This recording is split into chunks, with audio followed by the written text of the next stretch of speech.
హరి ఓం. ప్రియ పుత్రులారా, నీతి శాస్త్రం నుండి మరో శ్లోకాన్ని దాని యొక్క విశ్లేషణ సహా పంచుకుంటున్నానండి, కొనసాగిస్తున్నాను. జన్మాంతర కృతం పాపం వ్యాధి రూపేణ బాధతే తశ్చాంతిరౌషధై దానై జపహోమ సురార్చనై. జన్మాంతర కృతం పాపం, ఈ జన్మలో మనకి రోగం వచ్చింది అని అంటే అది జ్వరం కావచ్చు, లేకపోతే షుగర్, మధుమేహం, డయాబెటిక్, బీపీ, ఏదైనా అవనండి కాక ఈ జన్మలో మనకి వ్యాధి వచ్చిందంటే అది జన్మాంతర కృతం పాపం, పూర్వజన్మల్లో చేసినటువంటి పాపం కారణంగా వ్యాధి రూపేణ బాధతే. అప్పుడు చేసిన పాపం ఇప్పుడు రోగం రూపేణ బాధిస్తుంది.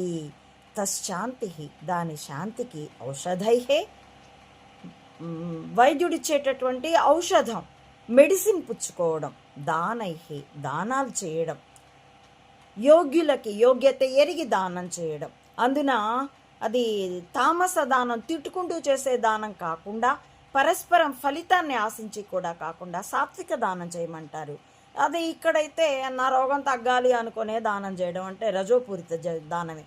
దానై జప హోమం, జపము, హోమాలు చేయించడాలు, అలాగే సురార్చనై, లలిత సహస్రనామము, విష్ణు సహస్రనామము, లేకపోతే నోములు నోయడము, వ్రతాలు నోయడము, నా ఈ రోగం తగ్గాలి అని సత్యనారాయణ వ్రతం చేయడం, లలిత సహస్ర పారాయణ సామూహికంగా ఇన్నిసార్లు చేయిస్తానని మొక్కుకోవడం, ఇలాంటివి.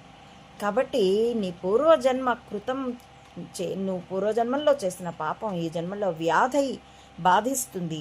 దానికి 5 రెమెడీలు చెప్తున్నారు. ఔషధం తీసుకోవాలి. ఔషధం తీసుకోకుండా గాల్లో దీపం పెట్టి దేవుడా నీవే దిక్కు అనమంట్లా.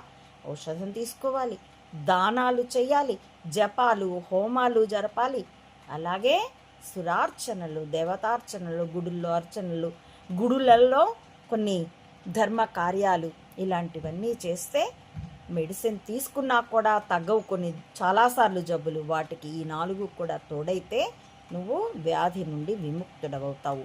మరు జన్మల్లో వ్యాధులు రాకుండా ఈ జన్మలో పాపాలు చేయకుండా ఉండు.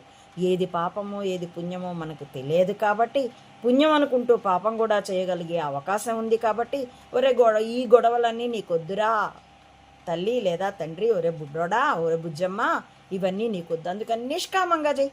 ఈ పని చేయడమే నా డ్యూటీ, నా బాధ్యత, ఫలితం ఏదైతే ఈశ్వరుడిది అది అనుకొని చెయ్యి. అసలే బాధ లేదు. ఎంత చక్కని చిట్కా ఇచ్చాడో కదా శ్రీకృష్ణుడు మనకి. అది గీత ప్రతిపాదించిందే కాదండి, ముందు నుండి వేదంలో ఉన్నది. దాన్ని ఆయన చాలా స్పష్టంగా, అందుకే అది ఉపనిషత్ సారము అని చెప్తాం మనం గీతని. ప్రతిరోజు